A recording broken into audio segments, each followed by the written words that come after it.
خاتم النبیین لا نبی بعدی، میرے بعد کوئی نبی نہیں آئے۔ اب 1400-1500 سال گزر گئے، کوئی نبی نہیں آئے گا اور قیامت تک کے لیے کوئی نبی نہیں آئے گا۔ تو یہ جو سارے انسان اس وقت دنیا میں بس رہے ہیں، ان کی ہدایت کے لیے اللہ نے کیا انتظام کیا؟ قیامت کے دن اللہ تعالیٰ فرماتے ہیں کہ ہم نے نبیوں کا سلسلہ اس لیے شروع کیا ان تقولوا ما جاءنا من بشیر ولا نذیر فقد جاءکم بشیر ونذیر۔ قیامت کے دن لوگ یہ نہ کہہ سکیں کہ اللہ ہمیں کوئی ڈرانے والا، کوئی خوشخبری سنانے والا آیا ہی نہیں، اس لیے ہم نے نبی بھیجے۔ وما نرسل المرسلین الا مبشرین ومنذرین، جو نبی بھیجے اللہ تعالیٰ نے خوشخبریاں دینے والے، ڈرانے والے۔ اب کوئی نبی اللہ تعالیٰ نہیں بھیجے، پہلے اللہ نے نبی بھیجے۔ وَإِن مِّنْ أُمَّةٍ إِلَّا خَلَا فِيهَا نَذِيرٌ، ہر امت میں اللہ تعالیٰ نے ایک ڈرانے والے کو بھیجا۔ وَلِكُلِّ قَوْمٍ هَادٍ، ہر قوم کے لیے ایک ہادی ہوتا تھا، رہبر ہوتا تھا۔ اب کیوں نہیں آ رہا؟ وہ اس لیے کہ یہ ذمہ داری اللہ تعالیٰ نے پوری امت کو عطا فرمائی۔ ہم اور آپ میں سے ہر مسلمان پوری امت کا ذمہ دار، قیامت تک کے آنے والے انسانوں کا ذمہ دار، دنیا کے آخری کنارے پہ بھی جو انسان رہتا ہے اس تک اللہ کا دین پہنچانا یہ ہماری ذمہ داری ہے۔ کنتم خیر امت اخرجت للناس تأمرون بالمعروف وتنہون عن المنکر، نیکیوں کا حکم کرنا، گناہوں سے روکنا، یہ کام اللہ تعالیٰ نے ہمیں عطا فرمایا۔ والمؤمنون والمؤمنات بعضهم اولیاء بعض یأمرون بالمعروف وینہون عن المنکر، ایمان والے مرد اور ایمان والی عورتیں یہ آپس میں ایک دوسرے کے مددگار ہیں، اور ان کا کام کیا ہے؟ یأمرون بالمعروف وینہون عن المنکر۔ اللہ تعالیٰ نے اپنے نبی علیہ السلام کی صفت قرآن میں بیان فرمائی، یأمرہم بالمعروف وینہاہم عن المنکر، کہ نبی کا کام ہے نیکی کا حکم کرنا، گناہوں سے روکنا، یہ نبی کا کام ہے۔ ایمان والوں کا بھی یہی کام ہے اور اس امت کا بھی یہی کام ہے۔ تو سب سے پہلا جرم جو ہم سے ہوا، جو گناہ ہم سے ہوا، کہ ہم نے اس محنت کو چھوڑا اور اس محنت کو نہیں کیا، جس کی وجہ سے آج دنیا میں 80% انسان کافر ہیں۔ اگر 100 انسان روزانہ مرتے ہیں مثال کے طور پر، تو 80 انسان تو وہ ہیں جو روزانہ کفر پہ مرے ہیں اور ہمیشہ ہمیشہ کے لیے جہنم میں جائیں، ہمیشہ کے لیے ان کو جہنم میں ڈال دیا۔ اور جو امت مسلمہ کا حال ہے وہ ہم سب کو معلوم ہے۔ سب سے بڑا عمل ایمان کے بعد نماز ہے، بلکہ ایمان سب سے بڑا عمل ہے۔ کروڑوں مسلمان اس وقت بھی دنیا میں ایسے ہیں جن کو کلمہ ہی نہیں آتا، کروڑوں مسلمان ایسے کلمہ ہی ان کو نہیں آتا۔ اور جو مسلمان ہیں ان میں سے 90% مسلمان نماز سے دور ہیں۔ باقی جو اللہ تعالیٰ کے احکامات ہیں، حلال حرام ہے، جائز ناجائز ہے، اللہ کے پورا دین ہے اللہ تعالیٰ کا۔ آج کتنے مسلمان ایسے ہیں جن کو پورا دین جنہوں نے سیکھا ہو؟ ہزاروں کے مجمع میں ایک بھی ایسا مسلمان نہیں ہوتا کہ اس کو پورے قرآن کا ترجمہ ہی آتا ہو، اور دین تو دور کی بات ہے، قرآن کا ترجمہ ہی مسلمان کو، یہ بھی مسلمان کو پتہ نہیں کہ نماز میں جو پڑھتا ہوں اس کا ہی ترجمہ نہیں آتا۔ کتنے ایسے لوگ ہیں کہ ان سے اگر نماز کے فرائض پوچھے جائیں تو وہ بھی پتہ نہیں، وضو کے فرائض پوچھے جائیں تو وہ پتہ نہیں، غسل کے فرائض پوچھے جائیں تو وہ پتہ نہیں۔ حضرت عمر رضی اللہ تعالیٰ عنہ بازار تشریف لے جاتے اور فرماتے کہ تاجروں سے کہتے کہ بھئی بتاؤ اللہ کے احکامات تمہیں معلوم ہے؟ کہ اگر معلوم نہیں ہوتے ان کی دکانیں بند کرائیں، کہ پہلے جاؤ اللہ کے احکامات کو سیکھو پھر اس کے بعد بازار میں آؤ۔ آپ بازار میں چلے جائیں، کتنے دکاندار ایسے ہوں گے جن کو اللہ تعالیٰ کے احکامات معلوم ہوں۔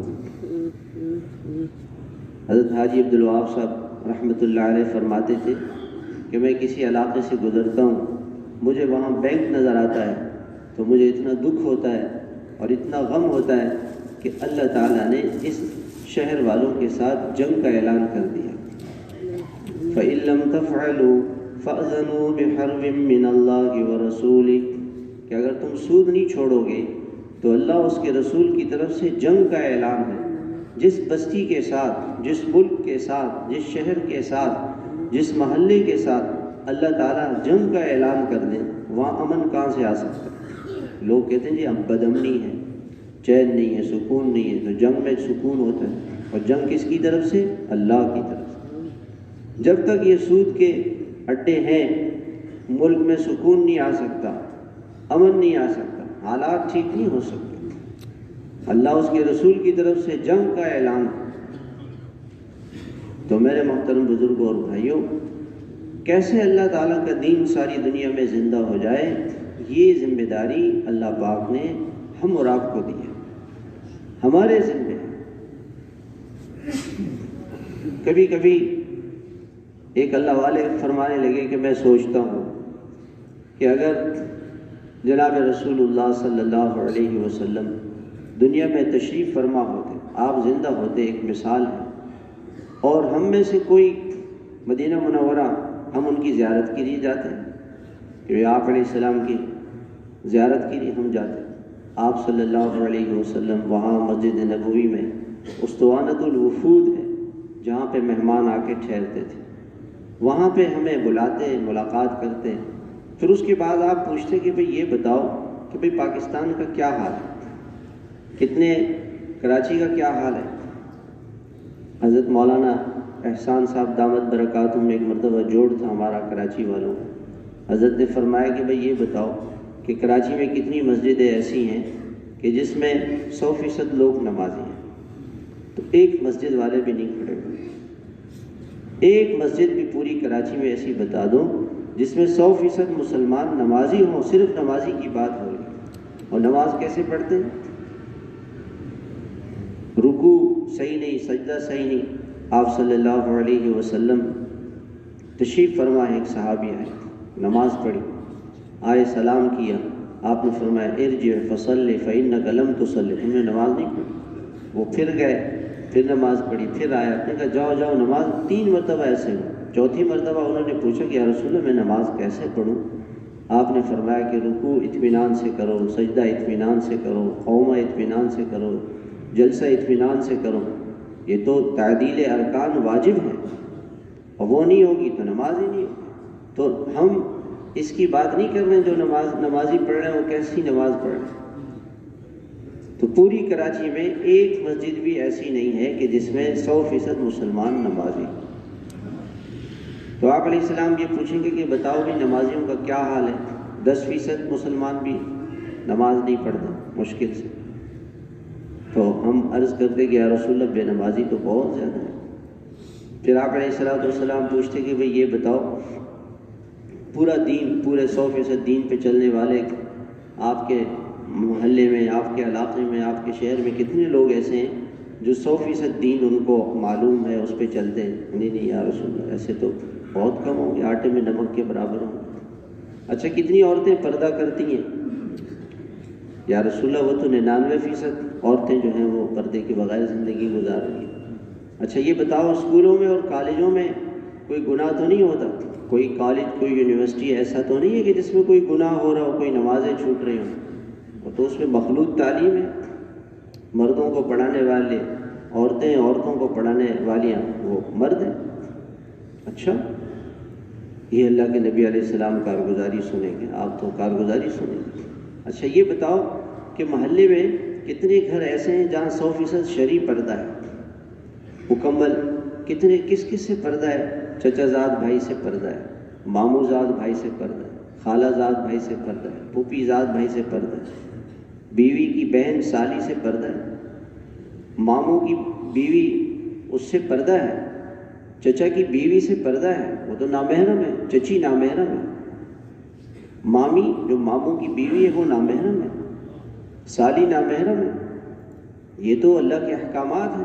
یہ بتاؤ کہ اس محلے میں کتنے گھر ایسے ہیں جہاں 100% شرعی پردہ ہے؟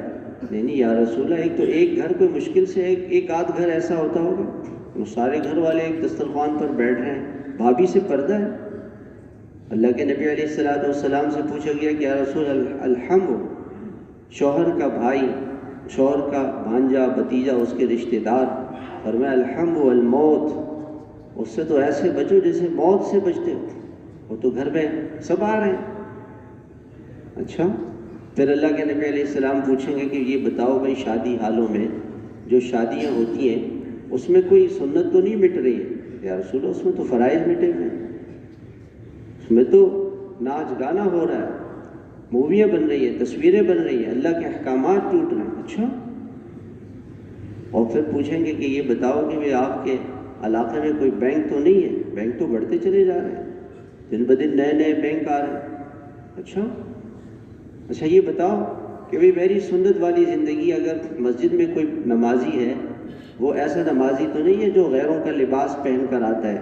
نہیں یا رسول اللہ، وہ تو ہمارے اسکولوں میں، کالجوں میں، یونیورسٹیوں میں غیروں کا لباس لوگ پہن کے جا رہے ہیں۔ اچھا، دشمنوں کا لباس، غیروں کا لباس، ہاں غیروں کا لباس پہن کے۔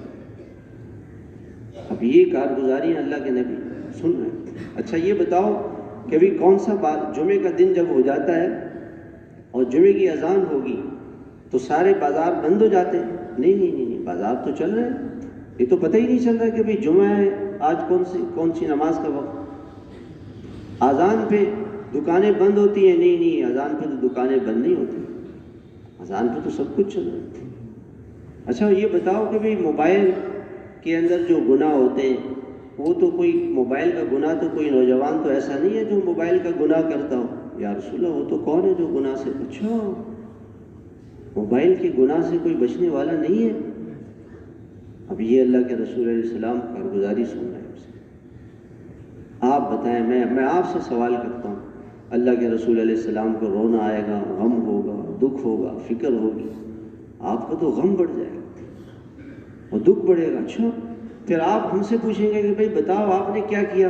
یا رسول اللہ، میں تو دکاندار ہوں، میرے پاس تو وقت ہی نہیں ہے تبلیغ کے لیے۔ ہمارے بڑے فرماتے ہیں کہ بھئی 2.5 گھنٹے روزانہ مسجد میں دے دو، میرے پاس وقت کہاں ہے، میں تو اپنے کام کاج میں لگا رہتا ہوں۔ مہینے کا سروزہ لگاؤ تو آپ یہ بتاؤ کہ بھئی یہ جو پورا سال گزرا ہے، پچھلا سال، اس پورے سال میں آپ کے کتنے 12 مہینے گزرے، کتنے سروزے لگے؟ 1-2 سروزے لگے ہوں گے، پتہ نہیں وہ بھی چھٹیاں جب ہوئی ربیع الاول کی یا محرم کی تو اس میں چلے گئے، ورنہ تو باقی تو میں اپنے تقاضے میں کیا کروں۔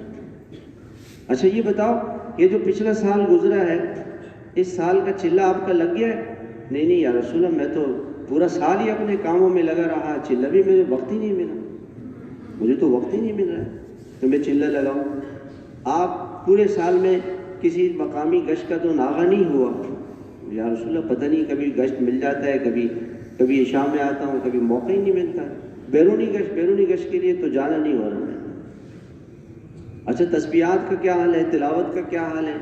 یہ اعمال ہیں، اللہ کے نبی علیہ السلام ان اعمال کے بارے میں پوچھیں گے۔ تو میرے محترم بھائیوں بتاؤ، یہ کارگزاری ہے، اور یہی کارگزاری قیامت کے دن ہوگی، جب اللہ کے رسول علیہ السلام سے ہمارا آمنا سامنا ہوگا تو آپ ہم سے یہ سوال کریں گے کہ میرا دین مٹ رہا تھا، میرے احکامات مٹ رہے تھے، اور میرے نبی اور میرے سنت طریقے مٹ رہے تھے، اور بازاروں میں دین کا کیا حال تھا، آپ نے کیا کیا؟ تو میں تو کوئی جواب نہیں دے سکتا، ہمارے پاس کیا جواب؟ ہمارے پاس تو کوئی جواب نہیں۔ حضرات صحابہ کرام رضوان اللہ تعالیٰ علیہ مجمعین کو اللہ تعالیٰ بلائیں گے، اللہ کے نبی علیہ السلام پوچھیں گے کہ یا رسول کہ آپ لوگوں نے کیا دین کے لیے قربانیاں دی؟ یا رسول اللہ، ناک کاٹی گئی، کان کاٹے گئے، ہاتھ کاٹے گئے۔ یا رسول اللہ، ہماری قبریں، ہم 1.25 لاکھ سے بھی زیادہ تھے، 10-12 ہزار کی قبریں مکہ مکرمہ مدینہ منورہ میں بنی، باقی ساری دنیا میں ہم گئے، ساری دنیا میں ہماری قبریں بنی ہیں۔ دنیا کے کس علاقے میں؟ پاکستان کے اندر پنجگور بلوچستان کا علاقہ ہے، یہاں پہ 5 قبریں صحابہ کرام، خزدار میں صحابہ کرام کی قبر، سندھ میں شکارپور جو سکھر کے قریب ایک علاقہ ہے لاڑکانہ کے قریب، وہاں پہ صحابہ کرام کی قبریں، اور پنجاب میں باولپور کے چولستان میں صحابہ کرام کی قبریں، پشاور کے اندر اصحاب بابا 70 صحابہ کرام جو خوض سے آئے تھے وہاں پہ شہید ہوئے، ان کی قبریں، پاکستان کے اندر ہر جگہ پہ صحابہ کرام کی قبریں۔ یہ صحابہ وہاں سے کیسے پہنچے، کیسے آئے؟ ان کے بھی تو تقاضے تھے، ان کی بھی ضروریات تھی، وہ تو یہ کہیں۔ اور میرے محترم بھائیو، جب ہم سے پوچھا جائے گا تو ہم کہیں گے کوئی سعودی عرب گیا تھا، کوئی دبئی گیا تھا، کوئی امریکہ گیا تھا پیسے کمانے کے لیے، مال بنانے کے اندر ساری زندگی لگا، اپنے اولادوں کو بھی اسی میں لگایا، سب کو اسی میں لگایا، دنیا کی زندگی بنا کر گیا۔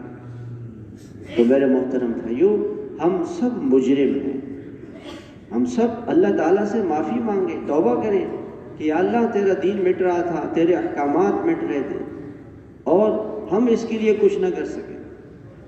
یہ تو بہت چھوٹے چھوٹے تقاضے ہیں جو ہمارے بڑے 5 اعمال ہیں، یہ چلہ ہے سالانہ اور یہ سیروزہ ہے، یہ تو کچھ بھی نہیں ہے۔ جب دین مٹ رہا ہو اور اللہ کے احکامات مٹ رہے ہوں تو پھر اپنے سارے تقاضوں کو قربان کیا جائے۔ حضرت ابوبکر رضی اللہ تعالیٰ عنہ کے زمانے میں دین مٹنے لگا۔ حضرت ابوبکر رضی اللہ عنہ نے کیا فرمایا؟ اَيَنْقُصُ الدِّينُ وَأَنَا حَيٌّ، دین مٹے اور میں زندہ رہوں، یہ نہیں ہو سکتا، مسلمان اس کو برداشت نہیں کر سکتا۔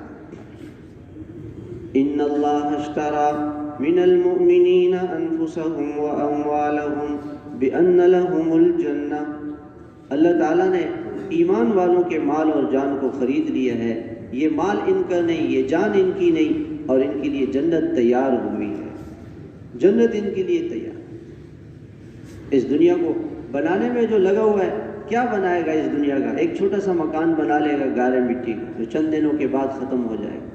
اور جنت کے مکانات وَمَسَاكِنَ طَيِّبَةً فِي جَنَّاتِ عَدْنٍ، جنت عدن میں بہترین پاکیزہ مکانات، لَبِنَةٌ مِّن فِضَّةٍ وَلَبِنَةٌ مِّن ذَهَبٍ وَلَبِنَةٌ مِّن يَاقُوتَةٍ حَمْرَاء وَلَبِنَةٌ مِّن زَمُرَّدٍ خَضْرَاء وَلَبِنَةٌ مِّن دُرَّةٍ بَيْضَاء، سونے کی اینٹیں، چاندی کی اینٹیں اور یاقوت کی اینٹیں، زمرد کی اینٹیں اور سفید موتی کی اینٹیں ہوں گی۔ وَمِلَاتُهَا الْمِسْكُ، مشک اس کا گارا ہوگا۔ وَحَسْبَاؤُهَا اللُّؤْلُؤُ وَالْيَاقُوتُ، موتی اور یاقوت اس پہ جڑے ہوں گے۔ وَتُرَابُهَا الزَّعْفَرَانُ، زعفران اس کی مٹی ہوگی۔ وَتُرَابُهَا مِسْكٌ، اس سے مشک کی خوشبو آئے گی۔ اور اللہ تعالیٰ کا ارشاد ہوگا وَلَكُمْ فِيهَا مَا تَشْتَهِي أَنفُسُكُمْ وَلَكُمْ فِيهَا مَا تَدَّعُونَ نُزُلًا مِّن غَفُورٍ رَّحِيمٍ، جو تمہارے جی میں آتا ہے، جو جی چاہتا ہے وہ لے لو، اور جو مانگو گے وہ ملے گا۔ اور اللہ تعالیٰ فرمائیں گے تم میرے مہمان ہو، جنت میرا مہمان خانہ ہے۔ إِنَّ الَّذِينَ آمَنُوا وَعَمِلُوا الصَّالِحَاتِ كانت لهم جنات الفردوس نزلا خالدین فیہا لا یبغون عنہا حولا، اللہ کے مہمان ہوں گے جنتی، مزوں کی زندگی ہوگی، اللہ خود ان کو جنت کا پاکیزہ مشروب پلائے گا۔ وسقاہم ربہم شرابا طہورا ان ھذا کان لکم جزاء وکان سعیکم مشکورا، اللہ تعالیٰ فرمائیں گے یہ بدلہ ہے جو تم اللہ کے راستے میں نکلتے تھے، قربانیاں دیتے تھے، گرمی سردی برداشت کرتے تھے، یہ اس کا بدلہ ہے۔ وَكَانَ سَعْيُكُمْ مَشْكُورًا، تو تمہاری محنت کی قدر کی جائے گی۔ اللہ تعالیٰ بڑے قدردان ہیں، ایک دن بھی اللہ کے لیے لگائے گا، ایک گشت بھی اللہ کے لیے کرے گا، ایک اللہ کے راستے میں 1 روپیہ بھی لگائے گا، اللہ بڑے قدردان ہیں، اللہ بہت کچھ دینے والے ہیں۔ پھر انسان کو افسوس ہوگا کہ ہائے میں نے اپنی زندگی کو کہاں لگایا، کہاں ضائع کیا۔ یہ دنیا ایک قطرہ ہے اور آخرت سمندر ہے۔ تو میرے محترم بزرگوں اور بھائیوں، ہم اور آپ سب یہ نیت کریں کہ یا اللہ آج تک جو دین مٹا ہے وہ ہماری محنت کے نہ ہونے کی وجہ سے مٹا۔ 80% انسان کافر ہے۔ ایک بہت بڑے عالم فرمانے لگے کہ دنیا کے اندر 57 اسلامی ملک ہیں اور کسی ملک میں یہ شعبہ ہی نہیں کہ وہ کافروں کو جا کے اسلام کی دعوت دی جائے اور ان کو اسلام میں لایا جائے، یہ شعبہ کسی حکومت میں نہیں، کسی اسلامی حکومت میں یہ شعبہ ہی نہیں ہے جو سارے نبیوں کا کام تھا، جس کام کے لیے اللہ نے سارے نبیوں کو بھیجا۔ نبیوں کا اور کوئی کام ہی نہیں تھا، انسانوں کو اللہ کی طرف متوجہ کرنا، کافروں کو اللہ کی طرف متوجہ کرنا، جو بگڑے ہوئے مسلمان تھے ان کو ٹھیک کرنا۔ کسی حکومت کہ ہاں یہ کوئی محکمہ ہی نہیں ہے کہ بھئی کافروں کو کیسے اسلام کی دعوت دی جائے. یہ سب سے بڑا فریضہ ہے جو سارے نبیوں کو اللہ تعالیٰ نے عطا فرمایا تھا، اور آج من حیث الامہ اس فریضے کو ہم نے چھوڑا. ہمارا کام تو اس وقت صرف مسلمانوں میں ہے. کیوں کہ اصل جب مسلمان پورے دین پر نہیں ہوں گے تو کافروں کو ہم کیسے دعوت دیں؟ آپ مثال کے طور پر یہ سمجھ لیں کہ جی امریکہ والے یہ کہیں کہ جی ہم مسلمان ہونا چاہتے ہیں، ہم مسلمان ہونا چاہتے ہیں. سارے نیو یارک والے کہہ رہے ہیں کہ جی ہم مسلمان ہونا چاہتے ہیں. اچھا جی ہمیں بتاؤ کراچی پاکستان میں کوئی ایسا شہر بتاؤ جہاں 100% دین زندہ ہو، ہم وہاں آ کر کے دین سیکھ لیں اور وہاں آ کر کے دین سیکھ کے پھر ہم وہاں سے جا کے دین پہ چلیں. تو ہم ان کو کون سے شہر میں بلائیں گے؟ کون سے شہر میں بلائیں؟ وہ کراچی آ گئے اور بتاؤ بھائی یہاں کون سی مسجد ہے جس میں 100% نمازی ہیں؟ وہ تو نہیں ہے. وہ تو ایئرپورٹ پہ اتریں گے، وہ دیکھیں گے ان کی عورتوں کا لباس، ہماری عورتوں کا لباس، ہماری شادیاں، ان کی شادیاں، ہمارے اسکول کالج، ان کے اسکول کالج. تو وہ کہیں گے آپ ہمیں کون سے دین کی دعوت دے رہے ہیں؟ ہم کہیں دین وہ جو قرآن میں حدیث میں، ہم اس دین کی آپ کو دعوت دے رہے ہیں. وہ کہتے ہیں اگر وہ دین ہے تو اس پہ پہلے خود تو عمل کرو نا، اس پہ پہلے عمل کر لو پھر ہم اس دین پہ آ جائیں گے. تو میرے بھائیوں اپنا دین بٹا ہوا ہے، ہمارے علاقوں میں دین بٹا ہوا ہے، ہمارے گھروں میں دین بٹا ہوا ہے. اور میرے محترم بھائیوں ہمیں اس پہ رونا نہیں آتا. راتوں کو تنہائی میں رو رو کر اللہ سے مانگے کہ یا اللہ کا دین مٹ گیا، اللہ کے احکامات مٹ گئے. اللہ کے نبی علیہ السلام کی ایک سنت کی قیمت 7 زمین اور آسمان سے زیادہ ہے. وہ سنتیں مٹی ہوئی ہیں تو مسلمانوں سے دین مٹ گیا. اور میرے محترم بھائیوں غیروں کو اللہ کا دین کیسے پہنچے؟ یہ جو 80% انسان اس وقت کفر پر مر رہے ہیں، روزانہ یہ مر رہے ہیں روزانہ. اب یہ سارے انسان کیسے جہنم سے بچ جائیں، جنت میں جانے والے بن جائیں؟ آج اگر جناب رسول اللہ صلی اللہ علیہ وسلم ہوتے، آپ کتنے فکر مند ہوتے اور کہاں کہاں آپ جماعتیں بھیجتے. آپ علیہ السلام کو حضرت معاذ رضی اللہ عنہ سے بڑی محبت تھی. آپ نے فرمایا واللہ انی لأحبک یا معاذ، اے معاذ اللہ کی قسم مجھے آپ سے محبت ہے. اور حضرت معاذ کو آپ نے بلایا اور فرمایا کہ معاذ آپ یمن جاؤ، ان کو دعوت دو ایمان کی، ایمان قبول کر لیں، پھر ان کو نمازوں کی دعوت دو، پھر ان کو زکوٰۃ کی دعوت دو، پھر ایسا پورا دین ان کو سکھاؤ، مظلوم کی بددعا سے بچو، اور بھی نصیحتیں فرمائیں. اور پھر فرمایا لعلک تمر بقبری، جب تم واپس آؤ گے تو میری قبر پہ تمہارا گزر ہوگا، میری اور آپ کی آخری ملاقات ہے. یہ سنتے ہی حضرت معاذ رونے لگے، بہت روئے، بہت روئے اور چلے گئے. یہ نہیں کہا کہ معاذ تم ٹھہر جاؤ، میرا آخری وقت ہے اور میرے بعد پھر ساری زندگی تبلیغ میں لگا دینا، پھر ساری زندگی اللہ کے راستے میں چلے، اللہ کے راستے میں بھیج دیے. اور جب حضرت معاذ واپس آئے ہیں تو حضرت معاذ رضی اللہ عنہ دیکھ رہے ہیں کہ مدینہ منورہ میں اللہ کے رسول دنیا سے جا چکے، دنیا سے جا چکے. آپ علیہ السلام کے محبوب صحابی حضرت زید بن حارثہ رضی اللہ تعالیٰ عنہ، ان کی تشکیل فرمائے. آپ کے چچا کے بیٹے حضرت جعفر رضی اللہ عنہ، ان کی تشکیل فرمائے اور فرمایا کہ زید شہید ہو جائیں تو جعفر کو ذمہ دار بنایا جائے، اور جعفر شہید ہو جائیں تو پھر عبداللہ بن رواحہ کو ذمہ دار بنایا جائے. اس کا مطلب یہ دونوں شہید ہو گئے، دونوں کی قبریں اردن میں بنی ہوئی ہیں. آپ علیہ السلام کے محبوب صحابی حضرت اسامہ بن زید رضی اللہ تعالیٰ، آپ کی وصیت کیا تھی؟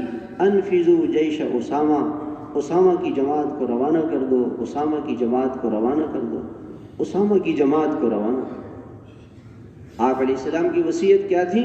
عجیز الوفود، جو جماعتیں آتی ہیں، جو مہمان آئیں گے، ایمان لائیں گے، اسلام لائیں گے، اسلام سیکھیں گے، ان کا اکرام کرنا. جو جماعتیں آتی ہیں ان کی نصرت کرنا، ان کی خدمت کرنا، ان کو کام سکھانا، ان کو کام پہ لگانا.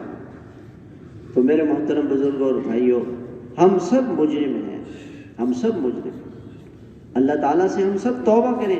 آج جتنا بھی بگاڑ ہے یہ میری وجہ سے، یہ میری وجہ سے.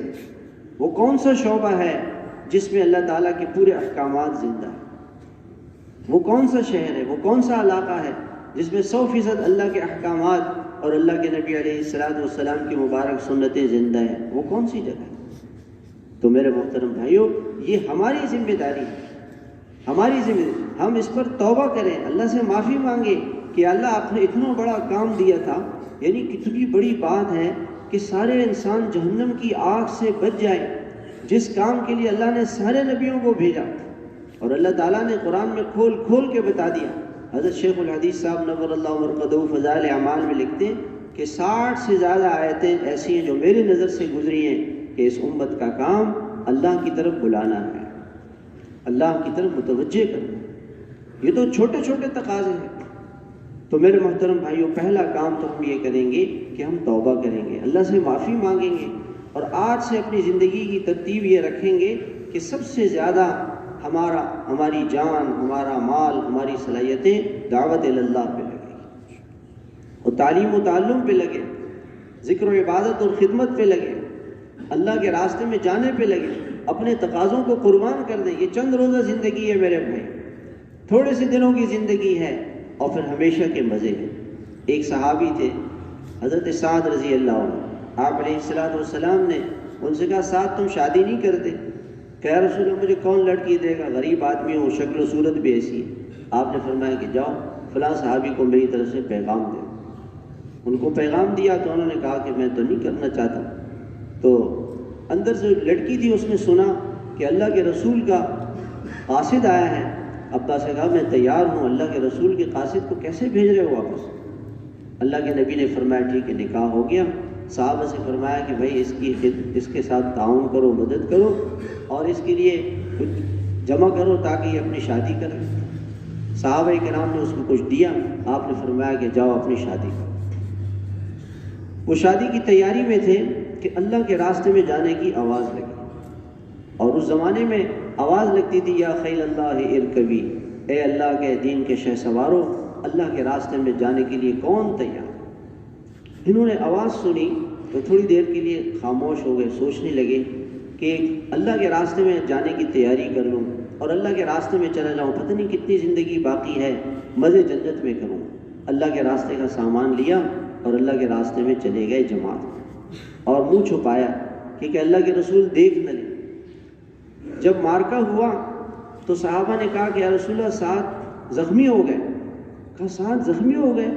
ان کو تو میں نے کہا تھا کہ تم شادی کرو، وہ یہاں کیسے آ گئے؟ کہ یا رسول اللہ وہ تو آ چکے، کہ ان کو لے کر۔ جب ان کو لے کر آئے تو ان کی آخری سانسیں چل رہی تھیں، آنکھیں بند ہو گئیں۔ آپ علیہ السلام رونے لگے، آپ کے آنسو مبارک گرنے لگے، پھر آپ مسکرانے لگے، پھر آپ نے چہرہ ایسے اس طرف ہے۔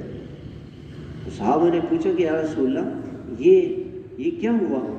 کہا جب ان کی جدائی کا مجھے غم تھا تو میں رونے لگا ان کے موت پہ، کہ جیسے ان کا انتقال ہوا میں نے دیکھا کہ جنت کے دروازے کھل گئے اور ساتھ دوڑتا ہوا جنت جا رہا ہے۔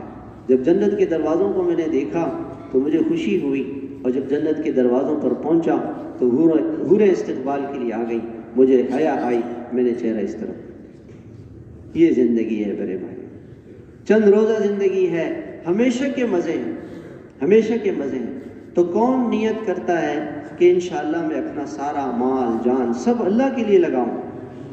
آج تک جو ہم سے ہوا ہے اس پہ معافی مانگے اللہ پاک سے، اور آگے سے آگے بڑھیں، آگے سے آگے بڑھیں۔ اندرون ملک ہر سال 3 چلے، اور اپنا سالانہ وقت جو ہمارا ہے، جو ہمارے 5 اعمال ہیں، اس کے لیے اپنے آپ کو پیش فرمائیں۔